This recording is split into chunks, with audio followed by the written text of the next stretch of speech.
এই সরকার সাবধান করে দিতেছি, যদি এই মাটিতে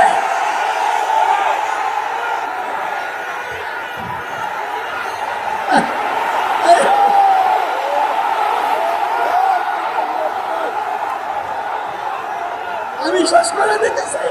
শুনো, এই সরকার যদি এই বেদবকে বাংলার মাটিতে আনতে চায়, এই সরকারেরও পালাইবার।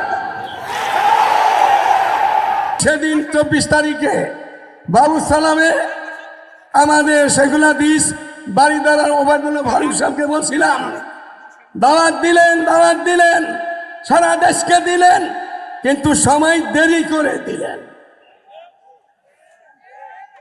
এই দাওয়াতটার ব্যাপারে আমি কাকরাইল গিয়েছি, আমি বিভিন্ন সময় হাইয়াকে, বেফাককে